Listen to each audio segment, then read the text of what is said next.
Aerovía, tu podcast de aviación en español. Con Mikel Alcázar. ¿Qué tal? Saludos, ¿cómo están? Sean bienvenidos a Aerovía una semana más para este repaso a la actualidad del transporte aéreo que arrancamos haciendo mención a un acontecimiento histórico. Signore e signori, innanzitutto volevo ringraziarvi per averci accompagnato durante questi 74 anni. Oggi è il nostro ultimo volo all'Italia. Es el sonido, lo recogía el periódico La República, del anuncio del embarque del vuelo Cagliari-Roma que este pasado jueves puso fin a 74 años de historia de la compañía Alitalia, una de las históricas de la aviación mundial, que parecía invencible, que había salido adelante en numerosas situaciones críticas, desde la fallida fusión con Air France hasta la fracasada aventura de Etihad como accionista, pero que no ha logrado sobrevivir a la crisis del coronavirus. Y eso que la defunción tampoco parece tal, porque a Alitalia le sucede una nueva compañía aérea estatal formada con los aviones de Alitalia, las rutas de Alitalia y la plantilla de Alitalia, no con toda la plantilla, eso sí, sino con poco más de una cuarta parte de los 11.000 empleados que tenía Alitalia, a los 3.000 con los que ha nacido, entre protestas, esta aerolínea sucesora llamada ITA Airways, ITA por las siglas de Italia Transporto Aéreo, de la que su consejero delegado es Fabio Lazzarini. Abbiamo ben chiaro cosa vogliamo fare, vogliamo essere un vettore tradizionale. Tenemos una idea clara de lo que queremos hacer, decía Lazzarini. Queremos ser un motor, una compañía tradicional basada en dos hubs, Fiumicino y Linate, que ofrezca un servicio completo.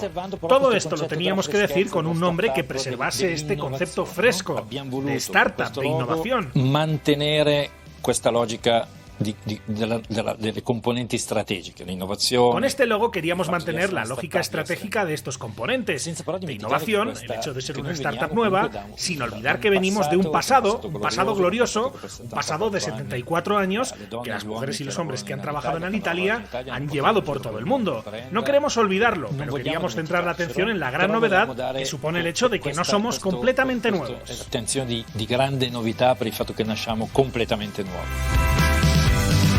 Veremos cómo le va al gobierno italiano en esta nueva aventura aeronáutica. Lo cierto es que ITA llega al sector en un momento de efervescencia, se nota que la reactivación sigue su curso, y esto lo vemos en detalles como el que nos dejaron la semana pasada 4 aerolíneas escandinavas, SAS, Norwegian, Widerøe y Flyr, que eliminan desde este lunes la obligatoriedad de llevar mascarilla a bordo en los vuelos entre Dinamarca, Noruega y Suecia. Una señal inequívoca de que la aviación quiere pasar página de esta crisis, quiere volver a la normalidad en esta pospandemia, una pospandemia todavía muy incipiente en muchos países, y sobre esta medida de no exigir el uso de las mascarillas a bordo, habrá que comprobar desde luego cuál es la respuesta de los pasajeros. Y todo esto mientras en Estados Unidos continúa la polémica sobre la obligatoriedad, no ya de las mascarillas, sino de las vacunas, con American Airlines sumándose al resto de grandes aerolíneas norteamericanas, imponiendo un mandato a sus empleados. Ya están en ese grupo, en el grupo de las que exigen a sus empleados que se vacunen, todas las grandes compañías, a excepción de Delta, cuya estrategia se mantiene inalterada, y por ella, sus empleados que no deseen vacunarse, apenas 1 de cada 10,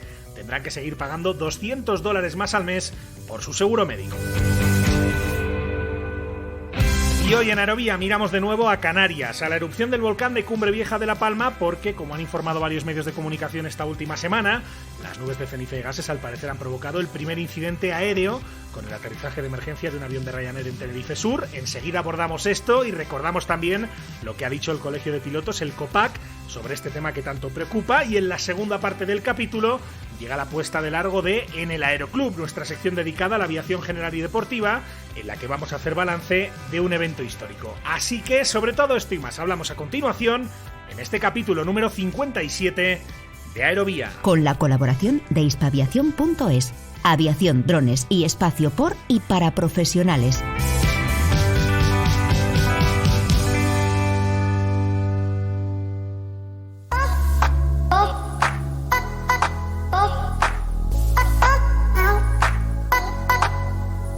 Conoce el mundo del transporte aéreo de la mano de sus profesionales. Escuchas Aerovía. Ocurrió el pasado lunes, el 11 de octubre. Ese día un Boeing 737-800 de Ryanair, que había despegado desde Tenerife Sur, con destino a Bruselas, al aeropuerto de Charleroi, declaró emergencia minutos después de despegar por la pista 07 del aeropuerto tinerfeño debido a problemas en los motores. Supimos un par de días después, a través de la información publicada en Aviation Herald, entre otros medios, que al parecer los dos motores del avión sufrieron la ingesta de cenizas volcánicas, lo que obligó a los pilotos a dar la vuelta y aterrizar en Tenerife Sur después de realizar comprobaciones y esperas al sur de la isla de Fuerteventura, como muestran los datos de ese vuelo disponibles en Flightradar 24. Un incidente sin mayores consecuencias, afortunadamente, que en todo caso nos recuerda una vez más lo que ya hemos hablado en capítulos anteriores aquí en Aerovía, que este fenómeno natural no es precisamente amigo del transporte aéreo. Vamos a conversar sobre todo esto con Javier Madejón, que es piloto de líneas aéreas, también portavoz del Colegio Oficial de Pilotos de Aviación Comercial, del COPAC. Le saludamos ya. Hola Javier, ¿cómo estás? Bienvenido a Aerovía. Muy buenas tardes, ¿qué tal, Miquel? Encantado de saludarte, Javier, un placer.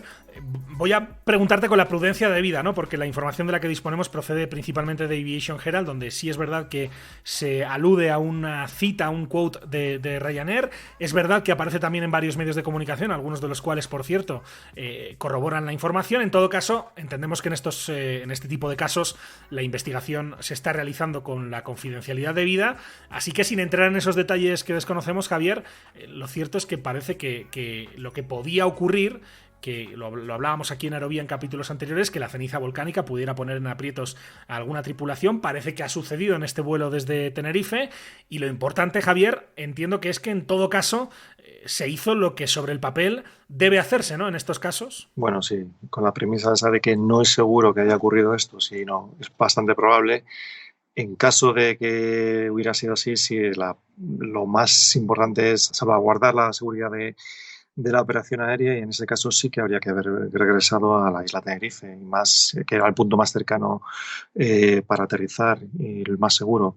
Entonces, en el caso de que hubiera sido así, por un encuentro de cenizas volcánicas, ingestión en los motores, o que hubiera afectado otra parte del avión, lo más seguro y lo mejor desde el punto de vista de la seguridad aérea es regresar como hicieron estos compañeros de Ryanair. Porque me imagino, Javier, y esto es algo que de hecho hablamos con Andrés Díez de Valdeón, con un controlador aéreo que es además jefe de sala del Centro de Control de Canarias, hace unas semanas aquí en Aerovía. Él nos comentaba todas las herramientas informativas de las que disponen los profesionales del sector, las tripulaciones en este caso, para saber en qué zonas se prevén problemas por culpa del volcán. ¿Esta información es infalible o no? O sea, lo que dicen estas alertas, ¿os da una información lo suficientemente fiable como para que los pilotos no os tengáis que preocupar mucho sobre eso o no? Bueno, preocuparse sí que tenemos que estar preocupados. De hecho, hay una planificación anterior al vuelo bastante exhaustiva sobre este tema. Entonces, hay varios centros que se encargan de supervisar y emitir boletines acerca de la previsión y de la realidad de las cenizas volcánicas como están en ese momento. En el caso de Canarias, hay un centro en Toulouse que emite unos ASTAM, que es una especie de NOTAMs de cenizas volcánicas, que se emiten cada 6 horas y una predicción de 24 horas, pero como tal nosotros no disponemos de una herramienta real donde detectemos la presencia de cenizas volcánicas. De día se pueden llegar a ver por la acumulación de estas cenizas, se ensombrecen las zonas en el aire con la luminosidad, pero de noche no se ve en absoluto, porque ni siquiera el radar meteorológico, que detecta pequeñas partículas de agua, es capaz de detectar las cenizas volcánicas. Y de hecho hemos visto también casos, ¿no? Porque, como digo, pues hoy en día con las herramientas, ¿no?, con Flightradar, etcétera, pues puedes ver qué es lo que está ocurriendo en tiempo real, pero que ha habido casos de pilotos que han optado por darse la vuelta en un trayecto por ver que efectivamente se iban a encontrar con cenizas. Digamos que a veces la vista ahí es una grandísima aliada, ¿no?, en estos casos. Sí, no tiene nada que ver el vuelo de día en condiciones visuales que no en condiciones instrumentales o un vuelo nocturno, evidentemente. El procedimiento, lo que dicen en todas las compañías aéreas y en todos los manuales de operación de las aeronaves, es en el momento de encontrarte. Hay un apartado del manual de emergencia y anormalidades de cada avión, y dice que en el momento de encontrarte a cenizas volcánicas hay que hacer un giro de 180 grados y volver por donde venías, porque sabes que por donde venías no había y donde vas no lo desconoces. Claro. Entonces, en principio siempre hay que darse la vuelta, siempre. Uh-huh. Lo que pasa que evidentemente nosotros los pilotos, como último garante de la seguridad, nunca vamos a jugar a intentar meternos en unas cenizas volcánicas o a ver qué pasa o lo que sea. Siempre vamos a ir con la mayor seguridad posible, evitando estas zonas y en caso de duda no vamos a introducirnos en estas áreas peligrosas. Uh-huh. Sitios, por ejemplo, en los vuelos intrasolares entre islas que hay ahí en Canarias, pues sí, ellos van bastante a la isla de La Palma. Lo que pasa es que ellos a la hora de planificar el vuelo tienen notificación tanto pues de los ASTAM, que son los notas de las cenizas volcánicas de Toulouse, como del aeropuerto de destino y zona de aproximación, en el cual en principio tienen constancia de la presencia o no de estas cenizas. Entonces, en función de eso, ellos ya deciden salir o no salir. Lo que pasa que es una decisión que no es al 100% asegurada, pero bueno, siempre se trata de la planificación del vuelo, operar bajo la premisa de operar con la mayor seguridad posible. Uh-huh. Y ahí, en ese contexto, tienen todo el sentido del mundo, ¿no? El comunicado que la semana pasada hacíais desde el colegio, desde el COPAC, sobre todo me imagino pensando en la sociedad, no tanto en el sector, sino en quien no conoce tanto el sector del transporte aéreo, recalcando lo que pues para los trabajadores del sector a menudo es obvio, ¿no? Pero que quizá para un pasajero no lo es tanto, que obviamente ante todo está la seguridad y justamente recalcando eso que decías, Javier, de que un piloto no se la va a jugar, no va a meterse en una nube de cenizas a ver qué pasa, ¿no? No, por supuesto, llevamos un montón de vidas a bordo que no merece la pena porque ya se podrá ir de otra forma en otro momento que no se va a mover, o sea, nadie va a hacer eso es un juicio, nadie lo va a hacer. También quería aprovechar desde vuestro medio para mandar un mensaje de solidaridad con los habitantes de la isla de La Palma, porque están sufriendo en sus propias carnes esta situación que es muy complicada y desesperada para todos. Y desde el COPAC queríamos solidarizarnos con ellos. Desde luego, que es al final la gente que más lo está sufriendo, que nosotros hablamos siempre de el impacto que tiene en el transporte aéreo, pero no hay que olvidar que efectivamente hay gente que está perdiendo mucho más, ¿no? Que simplemente un vuelo y nunca está de más recalcarlo. Javier, en el caso de encontrarse o de tener la sospecha de que el avión está en una zona donde puede haber cenizas o gases, ¿cuál es la reacción que tiene que tener una tripulación?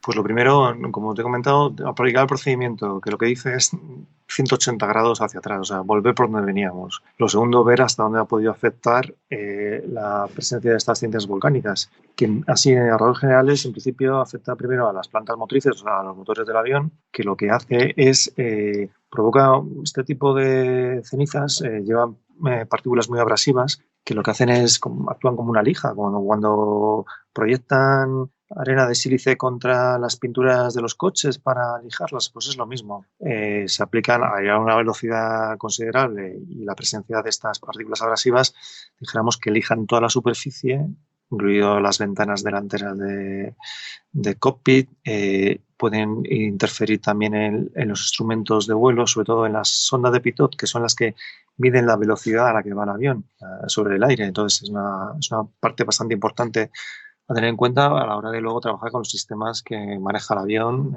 en todos sus parámetros. Y luego otra parte importante es, como te comentaba, las plantas motrices, que afecta de distintas maneras. Uh-huh. La zona del compresor provoca un lijado de los álabes, que cambia las presiones como entran a la cámara de combustión, y la zona de turbina, como están a altas temperaturas, el punto de fusión de estas cenizas pueden llegar a alcanzarse y se adhieren a esta zona de los álabes y, dijéramos, pierden totalmente su aerodinámica y se convierten en una pieza solidaria a ellas, evitando el roce, o sea, evitando que el roce continuo, y al final provoca un desgaste y una sobretemperatura al rozar unas piezas con otras que hacen que se pueda llegar a parar el motor. Entonces, dicen que cuando entras en este tipo de zonas, lo suyo sería bajar la potencia para bajar la temperatura de los motores, siempre y cuando sea posible. Si necesitas la potencia para mantener altura porque tienes obstáculos, lo que sea, no puedes hacer eso. Y luego también influyen las comunicaciones también, porque las antenas de comunicación, dijéramos que crea una especie de ruido acústico eléctrico y aparte también pierdes la posibilidad de comunicarte también con tierra y demás estaciones. O sea, realmente es un destrozo bastante considerable y es una situación bastante desagradable que siempre desde cualquier tripulación, cualquier piloto va a tratar de evitar por todos los medios. Y de hecho esto me lleva a otro tema que también destacáis en el comunicado, Javier, que es la importancia de que cualquier tripulación que se encuentra con una situación de estas características lo notifique, ¿no?, a los servicios de control de tránsito aéreo para que se puedan tomar medidas y que no vayan más compañeros por detrás, ¿no?, al mismo sitio. Eso por supuesto, entre nuestros cometidos es primero solucionar el problema que tenemos, evidentemente, e inmediatamente comunicarlo en este caso, si aún funcionan todos nuestros sistemas de comunicación, a nuestros centros de control para que lo tengan notificado a las autoridades y eviten eviten el sobrevuelo de aeronaves en los tiempos más inmediatos, para evitar que les pase lo mismo que nos hubiera pasado a nosotros. O sea, que dijéramos, siempre vamos a intentar de evitar estas zonas. Si un casual te las encuentras, te vas a dar la vuelta, vas a solucionarlo y vas a notificarlo. Esa sería más o menos la secuencia de las actuaciones. Y otro aspecto, Javier, que también te quería preguntar, o sobre que te quería preguntar, tiene que ver con el entrenamiento a los pilotos, ¿no? Porque también mencionabais que es importante que las compañías, pues evidentemente se preocupen también por dar el entrenamiento debido a sus tripulaciones. No sé si, por ejemplo, este volcán en España ha provocado pues que este tipo de procedimientos, digamos, se refresquen en las tripulaciones, sobre todo especialmente en aquellas que están operando en las Canarias, ¿no? Pues sí, hombre, dentro del programa de entrenamiento de todas las tripulaciones, pues hay muchísimas variables y muchas opciones.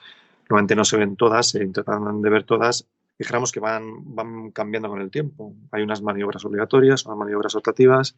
Pues solamente dentro de las maniobras optativas, que esta no es de lo más normal encontrártela, a no ser que tu operación sea en sitios donde realmente el riesgo de cenizas volcánicas es elevado o es alto, pero yo imagino que en los últimos meses, bueno, el último mes, desde que ha empezado la erupción de este volcán de Cumbre Vieja, pues sobre todo los operadores que más operan en este área y los de entre islas, pues habrán metido dentro de su programa de entrenamiento este entrenamiento también, para estar más acostumbrados y más, en el caso de que se encuentren en una situación así, no les venga más de sorpresa, sino que se sientan más cómodos por haberlo entrenado hace poco tiempo. Recordando, por supuesto, Javier, que no es un fenómeno nuevo, ¿no? Que hace unos años tuvimos el volcán, el Eyjafjallajökull, mal pronunciado seguramente en Islandia, sí, pero que también en el Etna, por ejemplo, en el Mediterráneo, siempre es un factor, o casi siempre, no digo que siempre tiene cierta actividad, entonces que no es tampoco un fenómeno que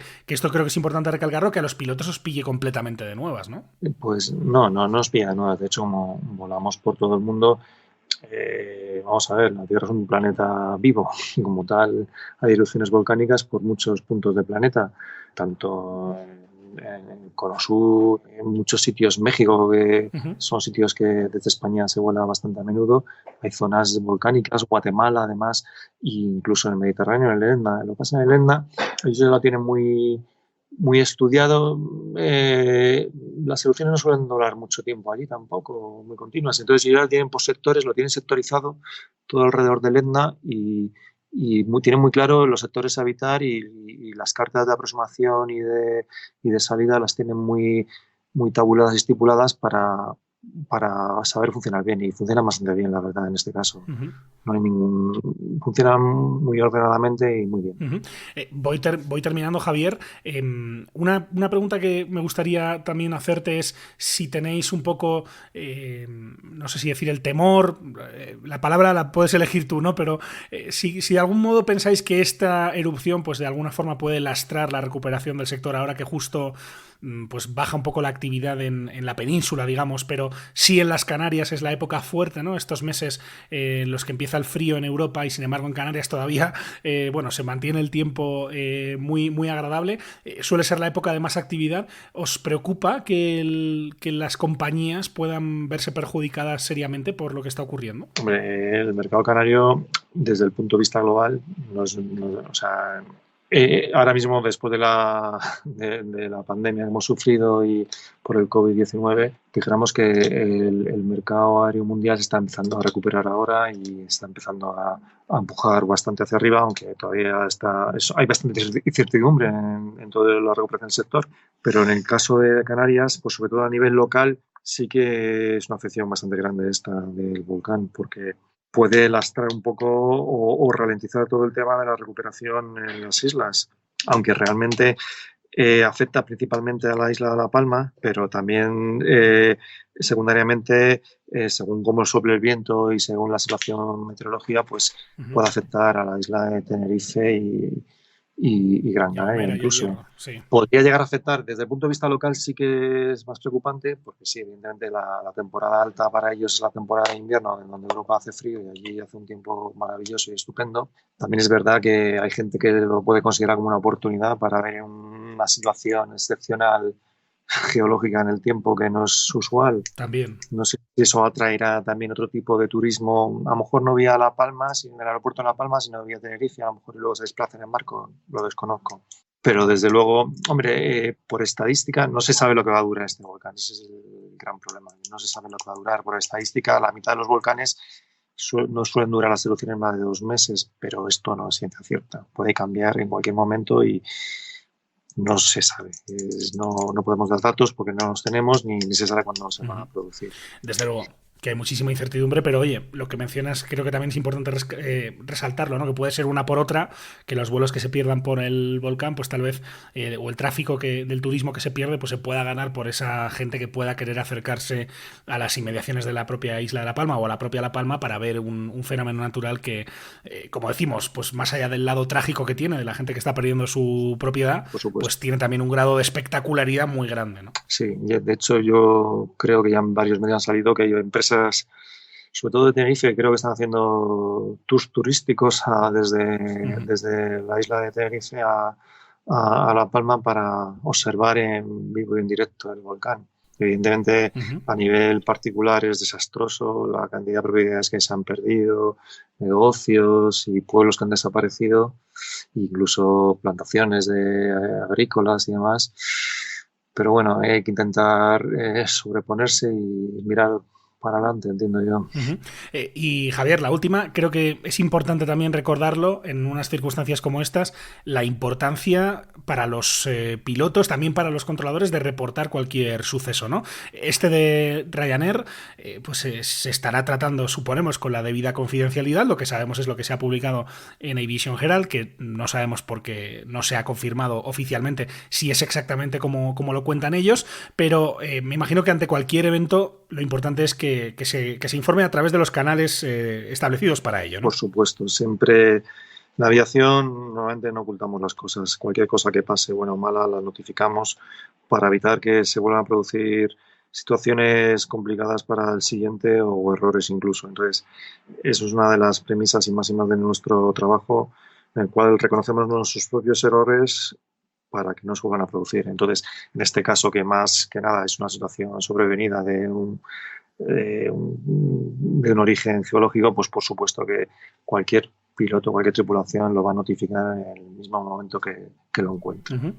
Pues es sin duda un fenómeno que es excepcional y que está exprimiendo a todos los profesionales del sector del transporte aéreo, entre ellos a los pilotos, y por eso queríamos hablar en este capítulo de Aerovía con Javier Madejón, que es piloto, es portavoz del COPAC, del Colegio Oficial de Pilotos de Aviación Comercial, y ha sido un placer poder charlar contigo, Javier. Muchísimas gracias por todo, que vaya todo muy bien, que ojalá no haya ningún tipo de incidente relacionado con el volcán y que dentro de unos meses pues esto quede casi como una anécdota dentro de lo que es el sector y se pueda volver a recuperar las operaciones con normalidad. Gracias por todo, un saludo. Muchísimas gracias, Miquel, un saludo.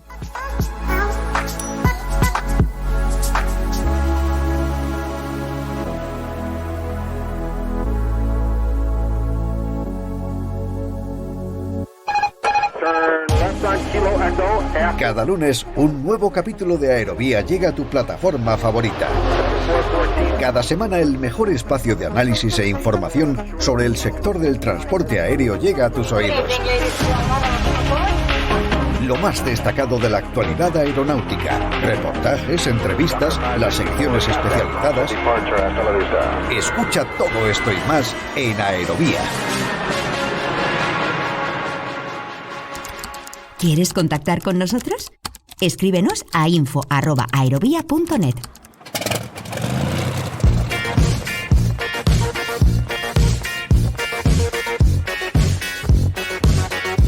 En el Aeroclub, Una ventana a la aviación general y deportiva en Aerovía. Con la colaboración del Real Aeroclub de España.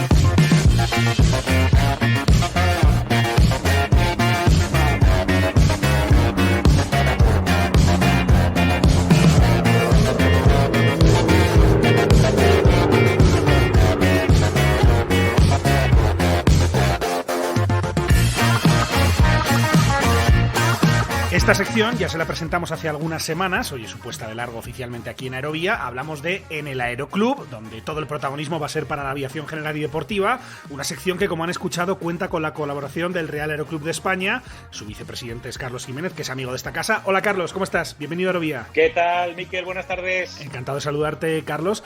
Hablábamos hace unas semanas de que poco a poco la aviación general y deportiva iba tomando el pulso después de este año y medio de pandemia, donde pues obviamente todo también se paralizó en este sector.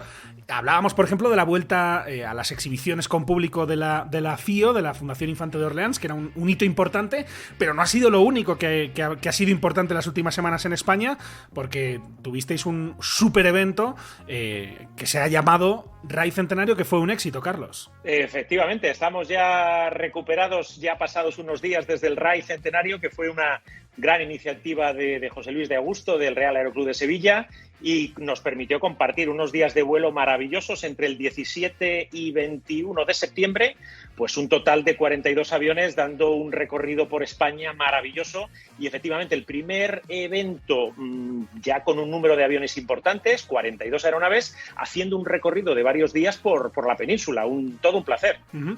Lo decías que el mastermind de esto ha sido el presidente del Real Aeroclub de Sevilla, José Luis de Augusto. Vamos a ver si ya se ha recuperado del esfuerzo. Hola José Luis, ¿cómo estás? Bienvenido a Aerovía. Hola, ¿qué tal? Pues nada, bien, aquí sí, ya recuperado, ya he conseguido volver a la normalidad. Encantado de saludarte. Digo, estás como para ponerte ahora a organizar otra cosa de aquí a final de año, ¿no? Bueno, necesito un poco de relax, necesito recuperar mis quehaceres diarios, no todo de aviación. Bueno, cualquiera pensaría que estas cosas se organizan solas, ¿no? Pero primero cuéntanos cómo surge un poco la idea de armar este RAI Centenario. Pues bueno, muy fácil, ¿no? Como surgen todas estas cosas que al final, por así decirlo, no se hacen grandes. De manera, un día estábamos a primero de año, estábamos en Tablada, en el acuartelamiento de Tablada, y bueno, coincidí con el general de la Dirección de Enseñanza y bueno, nos propuso hacer algo para en conmemoración del centenario de las bases aéreas. Como sabéis, ocurrió el año pasado, en 2020, que cumplía 100 años desde la promulgación en el 1920 de la construcción de las 4 primeras bases aéreas, que era Tablada aquí en Sevilla, León, Zaragoza y Getafe. Uh-huh. Y bueno, pues al mes, allá por marzo, pues le propusimos pues hacer un RAI, ¿vale? Un RAI que en un primer momento pues pensábamos o lo habíamos limitado a 25 aeronaves. Fijaros, como dice Carlos, donde llegamos, 42 aviones. ¿Sí has notado que había hambre por participar en un evento como este después de todo el tiempo de casi nula actividad que hemos tenido por la pandemia? Pues sí, efectivamente, realmente el problema fue, por así decirlo, ¿no? Bendito problema, digamos, ¿no? Fue la gran aceptación, ¿no? Y acogida de la gente. Realmente todavía no lo habíamos hecho oficial y ya teníamos, completos los 25 aeronaves. Y bueno, no quedó más remedio que ampliarlo. Inicialmente ampliamos a 30, después 35 y bueno, ya finalmente pudimos un poco hacer hueco y ir ajustando tiempos y espacios y conseguir al menos meter 42 aeronaves. Uh-huh. Ahora te voy a preguntar por las 4 etapas del RAID, ¿no? Por esos 1000 kilómetros de recorrido, pero claro, hay un elemento que creo que es muy sorprendente, que es el uso de la antigua pista del aeródromo militar de Tablada, ¿no? ¿Cómo se hace eso? ¿Cómo se pone a funcionar en una ocasión especial una pista que ya no está en uso? Pues sí, la verdad es que en nuestro caso, ¿no? Y más como dentro del Real Aeroclub de Sevilla, que hasta el año 89 estuvo en lo que antes era la antigua base aérea de Tablada con el aeródromo militar, pues claro, recuperar o tener como base, ¿no? El aeródromo o reactivar de alguna manera la antigua pista de Tablada, pues era un reto y era un objetivo a perseguir y además algo que nos ilusionaba. Así que bueno, empezamos como esto es todo, ¿no? Esto es un tema puramente normativo. Al final vimos la posibilidad, ¿no?, de crear civilmente una apertura como campo eventual y así es como lo hicimos. Pena que en ese caso la normativa española limita a un máximo de 40 operaciones al año y en este caso 15 operaciones al mes como máximo, lo cual, claro, nuestra intención inicial era haber metido las 42 aeronaves entabladas, lo cual hubiera completado el espectáculo total, pero bueno, al final tuvimos que hacer una selección de una demostración de aeronaves de RAID y fueron las que al final entraron. El resto tuvieron que ir a lo que es la maestranza aérea en el aeropuerto de Sevilla, donde aparcaron el resto de aeronaves y a modo de homenaje, pues lo que sí, al día siguiente se hizo una pasada baja por tablada que, bueno, Carlos y ha tenido la experiencia, realmente está dentro de Sevilla. Está prácticamente a 500 metros de lo que es Sevilla. Esto que voy a decir no va con segundas, que quede claro que lo comento como un outsider total, pero cualquiera pensaría que todo lo que sea abrir un melón como ese, de vamos a operar una pista que ya no está en uso, implica meterse en un infierno burocrático que, en fin, lo normal es que uno diga paso. No sé si es el caso.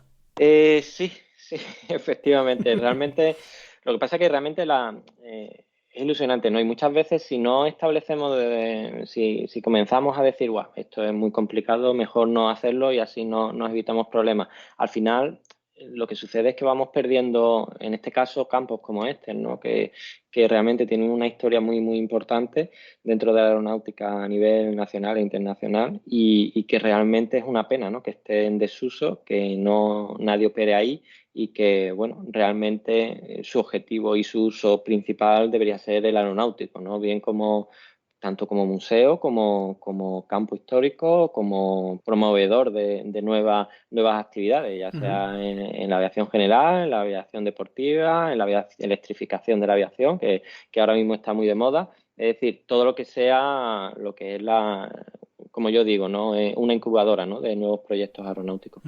José Luis, me imagino que en todo esto ir de la mano del Ejército del Aire, bueno, digamos que allana el terreno, ¿no? Sí, realmente por una parte y demás te facilita, ¿no?, sobre todo lo que es la entrada y la gestión, ¿no?, con las bases aéreas. Por otra parte también, bueno, te limitas pues a una serie de procedimientos y protocolos, ¿no?, que al final, como es lógico, te establecen, ¿no?, con el hecho de meter, en este caso, 40, porque 2 aeronaves eran militares, 40 aeronaves civiles en una base aérea. Entonces, bueno, por así decirlo, por una parte son ventajas y por otra parte también son una serie de limitaciones que deben de cumplir las aeronaves. Pero bueno, en ese sentido, bueno, por ejemplo, para que os hagáis, por poner algo, ¿no?, el tema de los ultraligeros, era una cosa, vamos, era un objetivo que yo tenía muy claro, que teníamos que evitar, ¿no?, hacer distinción entre aviación general, aviación ultraligera y que deberían de aquellos ultraligeros que quisieran participar tener la oportunidad. Como es lógico, pues siempre hay recelos, ¿no? Y al final, pues bueno, hay que dar confianza, como es lógico, hay que una serie de procedimientos con AESA que bueno, lo conseguimos, y Carlos lo sabes, el viernes, el día antes de comenzar el RAI, conseguimos la autorización de AESA a las 11 de la noche para conseguir que los ultraligeros pudieran entrar en el espacio aéreo controlado, ¿no? Por así decirlo, vamos siempre por la vía de lo fácil, pues al final eso que queremos conseguir, que es la normalización de la aviación, de la normalización ultraligera, de que formen parte pues de los espacios aéreos controlados, pues como no sea de esa manera no se consigue. Ahora os voy a preguntar por cómo vivisteis ese primer día, ¿no? Esa jornada, que es una jornada histórica, evidentemente, con la participación, creo que estuvieron por allí la PAPEA, la patrulla ASPA. Ahora os pregunto cómo fue la respuesta del público, pero Carlos, aprovechando que tú también estuviste involucrado, imagino que acompañando, ¿no?, todo este esfuerzo del Real Aeroclub de Sevilla, ¿cómo viviste tú el reto cuando te llega cuando os llega al RACE un poco la idea, el proyecto, la complejidad, la magnitud? ¿Cuál fue un poco la aproximación al asunto que tuvisteis desde el RACE? Bueno, pues simplemente mano tendida a José Luis y la idea originaria que surgió de él y del Real Aeroclub de Sevilla, y desde el Real Aeroclub de España, en manos de Jesús Mas, que es una de las piezas angulares, alma mater y tremendo deportista de disciplinas aéreas en España, cómo engarzarlo para hacer del RAID, que a la vez fuera la 47 Vuelta Aérea a España, y generar un apartado deportivo para algunas aeronaves que sea el 30º trofeo de Su Majestad el Rey. Entonces yo creo que el mayor reto conseguido plenamente por José Luis, por Jesús Mas y sus equipos, ha sido hacer una actividad de aviación tremendamente integradora, Miquel, en los tiempos que vivimos. Es decir, concentración de unas aeronaves seleccionadas, militares y civiles, el viernes 17, con un display, exhibición pública el sábado 18, con la participación, pues como tú has dicho, patrulla, ASPA, A400, Eurofighter, una selección de aeronaves de aviación general, desde aeronaves más antiguas a aeronaves más modernas, hasta el Cirrus SR-20 que estaba presente allí, con un evento destinado a la ciudadanía, alcanzando más de 15.000 asistentes, que se dice pronto, engarzar 42 aeronaves en un recorrido de 4 días por España, engarzar todo lo que es el Ejército del Aire con 4 bases de tremenda importancia, entre ellas León, Zaragoza, Getafe y posteriormente Cuatro Vientos, y aeropuertos de la red AENA, donde, por ejemplo, en el aeropuerto de Sevilla, como bien ha dicho José Luis, compartieron operación ultraligeros, operando perfectamente con la programación de vuelos del aeropuerto de Sevilla, con sus vuelos de Vueling, de Ryanair, de Volotea, a sus diferentes destinos, y la coordinación fue absolutamente maravillosa. Cada aeronave volando a sus velocidades, a sus performance, pero el tratamiento que tenemos habitualmente fuera de nuestras fronteras, bien sea Portugal, bien sea Francia o el resto de Europa, durante estos 4 o 5 días mágicos se consigue, y echamos de menos que el resto del año no sea la norma, como demostramos siempre que tenemos oportunidad de hacer eventos de este tipo. O sea que yo creo que el carácter integrador del RAID Centenario es lo que más me gustaría resaltar. Claro, y que ojalá sea la semilla, ¿no?, que luego el día de mañana pueda permitir que este tipo de eventos tengan lugar con más frecuencia. José Luis, llegamos a esa jornada magnífica en la que responde el público. Me imagino que del evento te enteraste de pocas cosas, ¿no?, porque con la adrenalina y todos los preparativos, supongo que el evento se te pasó volando y nunca mejor dicho. Pero ¿qué recuerdo tienes de aquello, de encontrarte el público entablada y toda la presencia de estas aeronaves que comentaba Carlos? Pues mira, si soy sincero, al final muchas veces, ¿no?, cuando intentamos organizar eventos de este tipo, pensamos, ¿no?, que la ciudadanía realmente no presta atención a la aeronáutica, ¿no?, en nuestro país, y no es cierto. Realmente cada vez que se hace cualquier evento, cualquier jornada aeronáutica, lo que es la sociedad responde, ¿vale? Y ejemplos ha sido aquí, por ejemplo, con la jornada aeronáutica para dar inicio al RAID del centenario, pero bueno, en verano, por ejemplo, ahí en Torre del Mar, con el festival donde también asistieron cientos de miles de personas. Es decir, realmente la sociedad como tal responde. Luego, no tiene que ser, en primero, ¿no?, y esto es un reclamo, no tiene que ser una excusa que siempre muchas veces y a veces escuchamos, ¿no?, de bueno, es que la sociedad actual pues no presta atención a la aeronáutica. Yo creo que no, lo único que hace falta es incentivar, ¿no?, y dar ese pequeño empujón, ¿no?, para crear eventos de este tipo que al final atraigan, ¿no?, a la ciudadanía e integren, ¿no?, a todo el público. Que al final esa debe ser nuestra función, dar divulgación e intentar que mientras más adictos a la aeronáutica, pues mejor, ¿no? Y ese era el objetivo de la jornada aeronáutica, y no fuera solamente un evento solamente para las 42 aeronaves, las 110 tripulaciones, sino que fuera algo más, ¿no? Y donde realmente desde con actividades, pues, por ejemplo, de pintar aviones de papel con niños de 2, 3, 4 años en adelante, hasta personas adultas, ¿no?, y gente que incluso, tuvimos muchísimos requerimientos en cuanto a asistencia, por ejemplo, de residencias de mayores, que fueron como una jornada más a ver las aeronaves. Pues que seamos integradores y divulguemos, ¿no?, lo que es la aeronáutica dentro de la sociedad. Y siempre hemos tenido respuesta, y como dice Carlos, ¿no?, al final el ejemplo fue ese, ¿no?, 15.000 personas, y ¿por qué no cabían más realmente? Claro. Realmente hay una limitación en el acceso a tablada, y ya te digo, estaba al completo, full. Cerramos el cartel de completo. Magnífico. Es desde luego una excelente noticia, ¿no? Y lo vemos a menudo cuando hay eventos aeronáuticos en España, que el público siempre responde, siempre muestra su interés y, bueno, cabe preguntarse si no se podrían hacer más desde las instituciones por promover este tipo de eventos. Decía Carlos que este RAI Centenario se integra para sumar allí también el 30º trofeo de Su Majestad el Rey, la 47ª Vuelta Aérea a España. Se viaja a esas otras bases aéreas centenarias, León, Zaragoza, Getafe, para terminar, Carlos, en Cuatro Vientos, donde, entre otras cosas, se celebra la gala del Real Aeroclub de España. Cuéntanos cómo fue aquello. Bueno, pues fue maravilloso, tras la muy buena acogida en la parte militar de la base aérea de Cuatro Vientos, en la zona norte.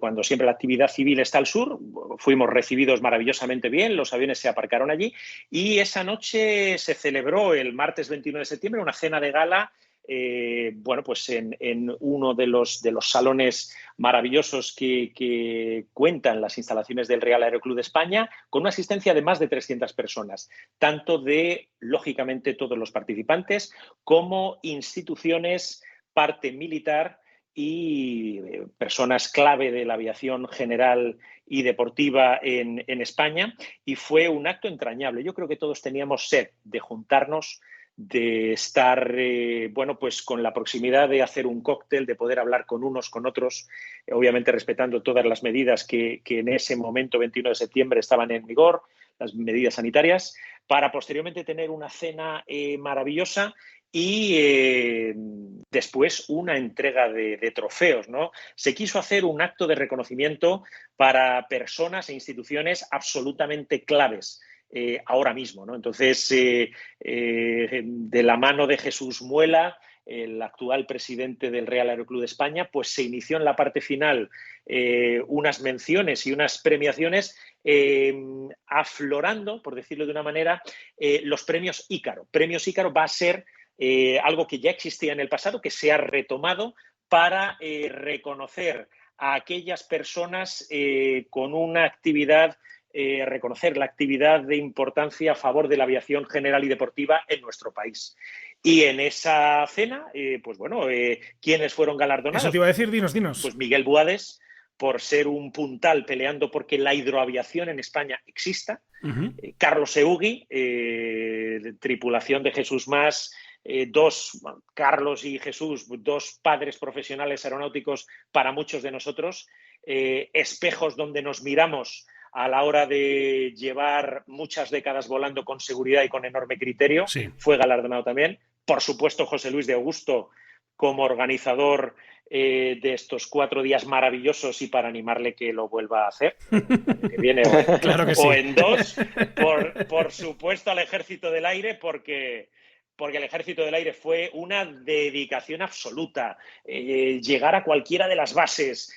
Por ejemplo, en la Academia Básica en León hicimos un izado solemne de bandera al amanecer. Fue un acto maravilloso con todo el cuerpo militar allí. O llegar a Zaragoza y tener un aperitivo preparado por los cadetes en honor nuestro, con una 400 y un F-18 encarando el hangar. Fue algo muy especial. Qué bueno.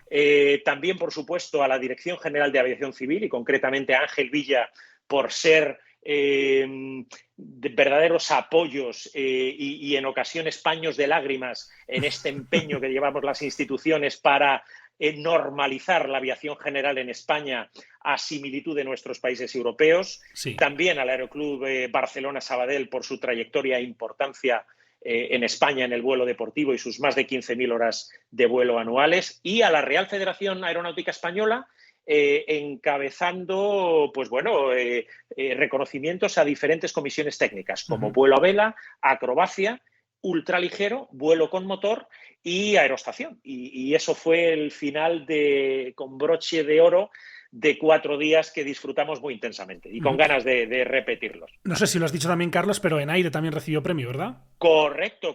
En aire, de la mano de Ángel Luis Arias, premiamos esa gran dedicación con nosotros, que en ocasiones esperamos que vaya más. Y es la agencia que más permeabilidad tiene con nosotros. Hay lugares donde no llega, pero por ejemplo, pues en Tablada estuvo el responsable del área sur, que está el centro de control en el aeropuerto de Sevilla, y estuvo en Tablada, ¿verdad, José Luis? Sí, efectivamente. Al final, como decía Carlos, ¿no?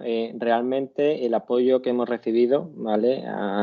Por parte de todas las instituciones, ya lo ha comentado Carlos, desde AENA, ENAIRE, todo lo que es servicio, durante los 4 días, el servicio de control de tráfico aéreo, fantástico, ¿vale? Realmente con una facilidad y un control, abriéndonos espacios aéreos específicos, con controladores específicos para el RAI.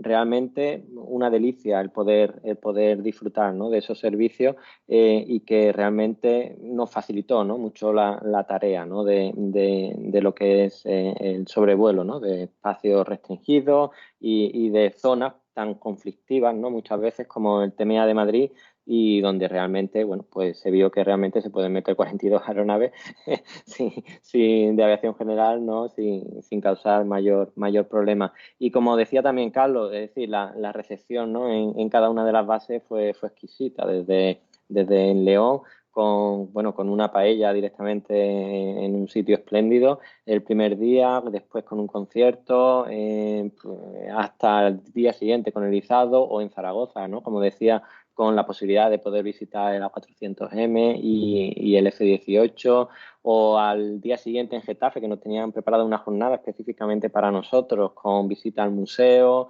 con comida, una delicia, y por supuesto en Cuatro Vientos, ¿no? que siempre estamos operando desde la parte civil, ¿no? y siempre vemos la parte militar como aquello al fondo, y donde, tener la oportunidad de ver, ¿no? y de visitar la torre de mando y ser recepcionado por allí, donde pudimos ver en la nueva incorporación, ¿no? del NH90, pues realmente, es de agradecer, ¿no? y es una manera, ¿no? de poner en contacto, ¿no? pues lo que es la aviación general, pues tanto con la aviación militar y poder, ¿no? de que las personas tengan acceso, ¿no? y a ver qué es lo que se hace en nuestras bases y ver cómo la ayuda, ¿no? que prestan todos esos elementos al día a día, ¿no? del bien funcionamiento del país. Pues es la crónica que hemos hecho con unas semanas de delay, pero porque también está bien reposar las cosas y analizarlas en frío para todavía valorar con mucha más precisión lo que ha sido este RAI centenario, esta 47ª Vuelta Aérea a España,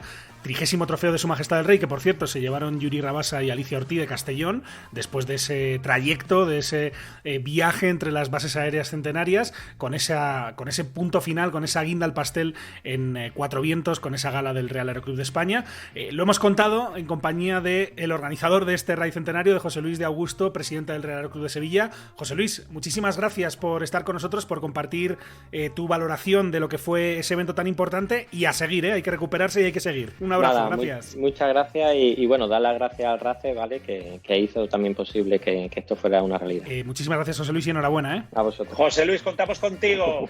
Muchas gracias. Y la voz de Carlos Jiménez, que nos acompaña aquí en Aerovía para hablar de aviación general y deportiva. También, Carlos, muchísimas gracias por todo. Enhorabuena por la parte que a ti también te toca, igual que al resto de colegas del RACE. Y volvemos a hablar muy pronto aquí en Aerovía de más eventos como este, ojalá, así de importantes y de llamativos, y de todo lo que está ocurriendo en este sector en España. Un abrazo, gracias. Un abrazo y gracias por darnos visibilidad. Hasta luego.